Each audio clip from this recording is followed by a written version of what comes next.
Iran యుద్ధం ప్రభావంతో LPG బంకుల దగ్గర నో స్టాక్ బోర్డులు దర్శనమిస్తున్నాయి. గంటల తరబడి ఉన్నా గ్యాస్ దొరకడం లేదంటున్నారు ఆటో డ్రైవర్లు. కొంతమంది బంకు నిర్వాహకులు అధిక ధరలకు గ్యాస్ అమ్ముతున్నారని తెలిపారు. బ్లాక్ దందాను కట్టడి చేయాలని కోరారు. ఎల్పీజీ గ్యాస్ దొరక్క గిరాకీ లేక ఆర్థికంగా ఇబ్బందులు పడుతున్నామని ఆవేదన వ్యక్తం చేస్తున్నారు ఆటో డ్రైవర్లు.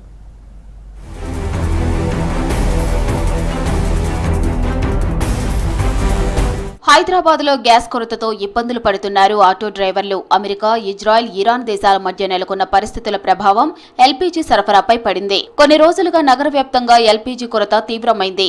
ఎప్పుడు గ్యాస్ వస్తుందో, ఎప్పుడు బంకులు తెరుచుకుంటాయో అని వేలాది మంది ఆటో డ్రైవర్లు పడిగాపులు కాస్తున్నారు. నగరంలోని మెజారిటీ ఎల్పీజీ బంకులు ఇప్పుడు వెలవెలబోతున్నాయి. ఎక్కడ చూసినా నో స్టాక్ బోర్డులే కనిపిస్తున్నాయి. గ్యాస్ కంపెనీలకు బంకుల యజమానులు సకాలంలో నగదు చెల్లించకపోవడం, దిగుమతులు తగ్గడంతో గ్యాస్ సరఫరాపై ప్రభావం పడుతోంది. గ్యాస్ లేక బంకులు మూతపడటంతో ఆటోలు స్టాండ్లకే పరిమితమయ్యాయి. పని లేక ఆర్థికంగా ఇబ్బందులు పడుతున్నామని తెలిపారు ఆటో డ్రైవర్లు. ఇంటికాడ పిల్లలు ఏం తినాలి, మేము ఎట్లా బతకాలి చెప్పండి. మా పరిస్థితి రోడ్డు మీద పండుకున్నాం. 3 రోజుల నుంచి పంపోళ్ళకి అడగండి. అటు పోలేము ఇటు రాలేము. రోడ్డు మీద ఏడంటే ఆడ చేస్తున్నాం. చెప్పండి, ఏడ దొరకట్లేదు ఎల్పీజీ, ఏడ లేదు. ఒక్కొక్క రోజు నైట్లా పండుకొని తెల్లారి వరకు కొడతా అంటున్నారు. ఇప్పుడు ఏమో ఫస్ట్కి వస్తా ఉంటుంది, సో సెకండ్కి వస్తా ఉంటుంది, 5 తారీఖు వస్తా అంటున్నారు. ఏం చేయాలి ఇప్పుడు, ఎట్లా బతకాలి? ఓపెన్ చేసి ఉన్న బంకు ముందు కిలోమీటర్ల మేర ఆటోలు క్యూ కడుతున్నాయి. తెల్లవారుజాము నుంచే బారులు తీరుతున్నారు.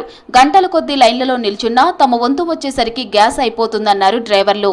స్టాక్ తక్కువగా ఉండటంతో ధరలు పెంచేస్తున్నాయి గ్యాస్ బంకులు. దీంతో పెరిగిన రేట్లకు గ్యాస్ కొనుగోలు చేస్తున్నారు. రోజుకు 500 రూపాయలు సంపాదించడమే కష్టంగా ఉందంటున్నారు ఆటో డ్రైవర్లు.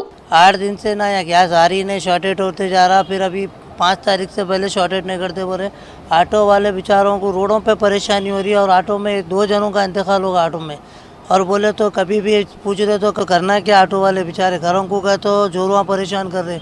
बाहर आए तो रोड पे पब्लिक परेशान कर रही. पंपों पे गैस नहीं है, कहाँ जाके लेकेंगे वो लोग. గ్యాస్ సంక్షోభంపై కేంద్ర, రాష్ట్ర ప్రభుత్వాలు స్పందించాలని కోరుతున్నారు ఆటో డ్రైవర్లు. గ్యాస్ సరఫరాను పెంచాలని, బ్లాక్ మార్కెట్ దందాను అరికట్టాలన్నారు.